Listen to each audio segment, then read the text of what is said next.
నమస్తే, welcome to TV 786 news channel. ఈరోజు మనం జిఎంసి భాషా గారితో ముఖాముఖిలో ఉన్నాం. నమస్తే సార్. నమస్కారం అండి. సార్, అసలు జిఎంసి భాష అంటే ఏంటి? మీకు ఆ పేరు ఎలా వచ్చింది? నా పేరు యాక్చువల్గా ఎస్కే భాష అండి. జిఎంసి అంటే గుజరాత్ మహారాష్ట్ర క్యారియర్ ట్రాన్స్పోర్ట్. ఇది ఓకే. గుజరాత్ మహారాష్ట్ర మాకు సర్వీస్ ఉండేది, లారీలు ఉండేవి, సొంత లారీలు, సొంత ట్రాన్స్పోర్ట్. Okay sir. ఈ ట్రాన్స్పోర్ట్ ఉండగా జిఎంసి పేరు పెట్టాం, గుజరాత్ మహారాష్ట్ర క్యారియర్ ట్రాన్స్పోర్ట్ అని చెప్పేసి. ఆ పేరు మీద ముస్లిమ్స్లో భాష అనే వ్యక్తులు ఎక్కువ మంది పేర్లు ఉంటాయి కాబట్టి అందుకని జిఎంసి భాష అంటే ప్రతి ఒక్కళ్ళు కూడా తొందరగా గుర్తుపడటానికి ఆ జిఎంసి భాష అని నిక్ నేమ్ అలా పేరు పడిపోయింది. అదండి. సో అలా జిఎంసి భాష పేరు వచ్చిందండి. సో మీ ఫ్యామిలీ బ్యాక్గ్రౌండ్ గురించి? మా ఫ్యామిలీ బ్యాక్గ్రౌండ్ మాది నేటివ్ భవానీపురం అండి. భవానీపురం కంటే ముందు 68, 69లో ఇది తురకపాలెం అండి. ఇది ఓకే. తురకపాలెం అంటే మా తాతలు ముత్తాతలు ఈ తురకపాలెం ఇదే ఊరు, ఇక్కడే మా స్థానికంగా మా వాళ్ళే, ఇక్కడ మా కుటుంబాలే పెద్ద ఇక్కడ. ఓకే. అందుకని చెప్పేసి తర్వాత తురకపాలెం పోయి 1969, 70లో భవానీపురం అయింది. ఓకే. అప్పటి నుంచి భవానీపురం అని పేరు పడింది. అందుకని చెప్పేసి మేము నేటివ్ మా తాతలు ముత్తాతలు కూడా వ్యవసాయం చేసేవాళ్ళు. ఓకే. మా నాన్నగారు కానీ మా అమ్మగారు నాన్నగారు కానీ ఇద్దరు కూడా వ్యవసాయం చేసేవాళ్ళు అండి. మాకు పొలాలు గిలాలు అన్నీ ఉండేవి, ల్యాడ్స్. ఓకే. తర్వాత మేము కొంచెం పెరిగేటప్పటికి అప్పుడు ఆర్థిక పరిస్థితులు కానివ్వండి, కొన్ని వ్యాపారాల్లో మా నాన్నగారు టొబాకో వ్యాపారం చేసేవాళ్ళు. ఆ రోజుల్లోనే national tobacco company and LTD కంపెనీకి బయ్యర్ మా నాన్నగారు. మా నాన్నగారి పేరు షేక్ మీరా గారు.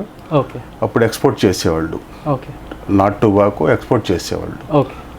అప్పుడు దాంట్లో ఎక్స్పోర్ట్ చేసే దాంట్లో వ్యాపారాల్లో కొన్ని లాస్ వచ్చి మేము పెరిగేటప్పటికి మా ఆస్తులు చాలా వరకు పోయినాయి. ఆ పొలాలు గిల్లాలు అమ్ముకోవడం జరిగింది. తర్వాత మేము లైన్లోకి వచ్చిన తర్వాత నేను మోటార్ ఫీల్డ్ జాయిన్ చేసి మేము చిన్నప్పటి నుంచి కూడా మా కుటుంబాలన్నీ మోటార్ ఫీల్డ్లోనే ఉండేవి. ఎక్కువగా ఎక్కడ చూసినా కూడా ముస్లిమ్స్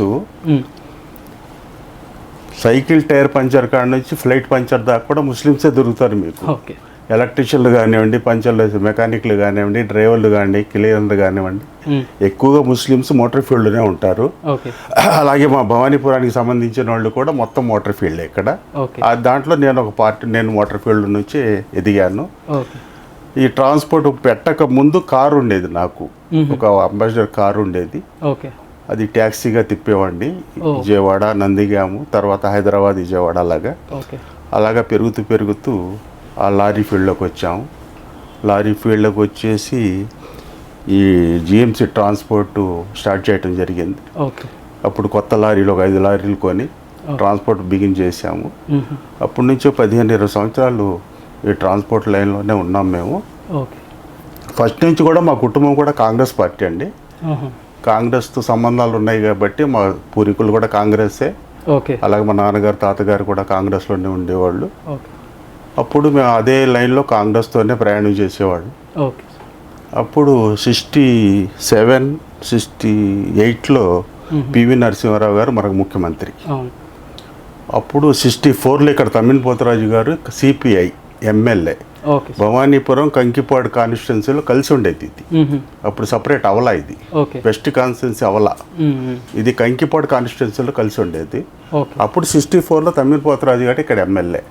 దాని తర్వాత మరిపిల్ల చిట్టి గారు, చిన్న గారు, మళ్ళీ ఆసిఫ్ పాషా గారు, బేగ్ గారు, అలాగా జలీల్ ఖాన్ గారు, నాసరవల్లి గారు, అలాగా కాంగ్రెస్ పార్టీ అలాగ వస్తూ ఉండేది.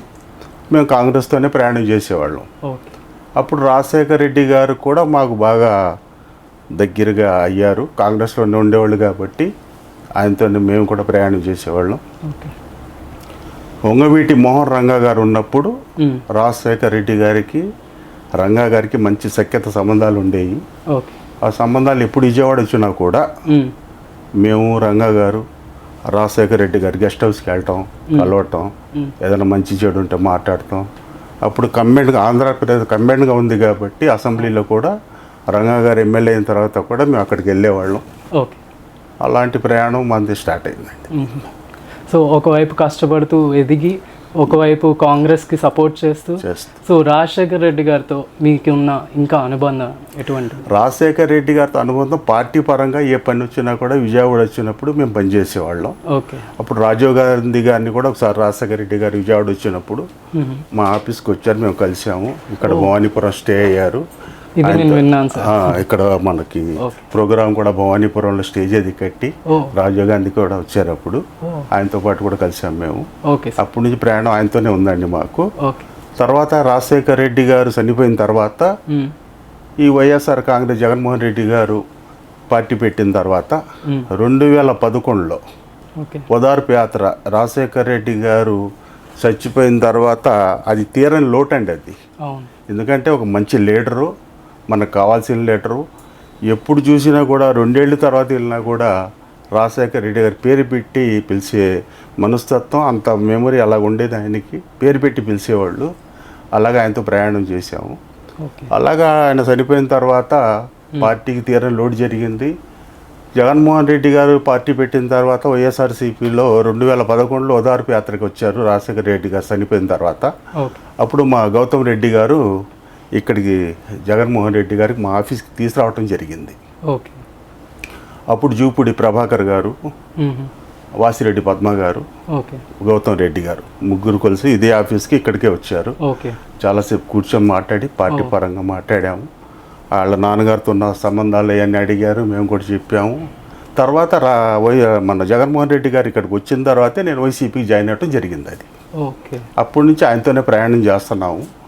తర్వాత 2014లో జలీల్ ఖాన్ గారికి, కోనేరు ప్రసాద్ గారికి పనిచేసాము.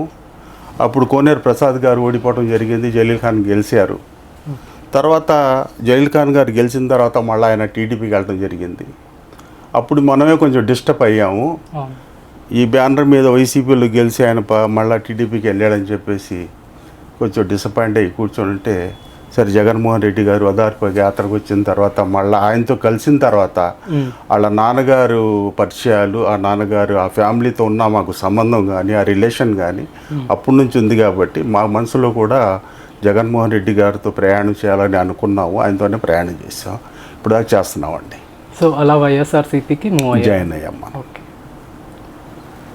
సో జగన్ గారు మీకు ఒక మంచి పొజిషన్ ఇచ్చారు, మీరు దాంతో సంతృప్తి చెందుతున్నారా? జగన్మోహన్ ఇస్తారని ఒకటి అనుకున్నాము. ఏదండి? ఎమ్మెల్సీ అనే పొజిషన్.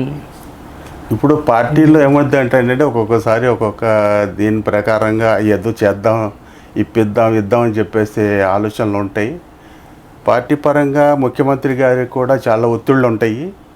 దాంట్లో మనకి రావాల్సింది ఏదో ఎమ్మెల్సీ ఇస్తారని చెప్పేసి అనుకున్నారు. అయినా సరే మేము ఎమ్మెల్సీ ఇచ్చినా ఇవ్వకపోయినా పోస్టు గురించి మేము పార్టీలో జాయిన్ అవ్వలేదండి. రాజశేఖర్ రెడ్డి గారి తనయుడికి మనం పనిచేయాలి. రాజశేఖర్ రెడ్డి గారు చేసిన మేలు మనం ఎప్పుడూ మర్చిపోలేము. ఎందుకంటే 4% రిజర్వేషన్ ఇచ్చిన ఘనత అది రాజశేఖర్ రెడ్డి గారికి దక్కింది. ఇవాళ ముస్లిం పిల్లలు ఇంజనీర్లు కానీ, ఎంసీఏ కానీ, డాక్టర్లు కానీ అవుతున్నారంటే ఆయన పుణ్యమే. అది ముస్లింలో ప్రతి ముస్లింలో కూడా నాటుకుపోయి ఉంది అది. అలాగే నేను కూడా ఎడ్యుకేషన్ లైన్లో ఈ మోటార్ ఫీల్డ్ తర్వాత 95లో నేను ఎడ్యుకేషన్ లైన్లోకి వెళ్ళిపోయా. ఎడ్యుకేషన్ లైన్లోకి వెళ్ళిపోయిన తర్వాత అసలు ఎడ్యుకేషన్ అంటే ఏంటి, మోటార్ ఫీల్డ్కి ఎడ్యుకేషన్కి సంబంధం లేని మ్యాటర్ అది. అలాంటిది మనం ఎడ్యుకేషన్ లైన్లోకి వెళ్ళిన తర్వాత ఎడ్యుకేషన్ గొప్పతనం, ఎడ్యుకేషన్ పిల్లలకి, మా పిల్లలు చదువుకోలేదు, మేము కూడా చదువుకోలేదు, మేము కూడా మోటార్ ఫీల్డ్లో ఉన్నాం, మా పిల్లలు కూడా ఈ లైన్లోకి రాకూడదు, మా పిల్లలు కూడా చదువు చెప్పాలి అని చెప్పేసి అనుకున్నప్పుడు రాజశేఖర్ రెడ్డి గారు 4% తీసుకొచ్చారు. అప్పుడు ఆయనకి దానికి మనం ఇంప్రెస్ అయ్యి మా పిల్లల్ని వాళ్ళ డాక్టర్లు, ఇంజనీర్లు అవుతున్నారంటే ఆయన పుణ్యమే. అదండి. అన్ని దానాల కన్నా విద్యాదానం గొప్పది అంటారు కదా, అలాగే విద్యాదానం ఆయన చేసి వెళ్ళిపోయారు.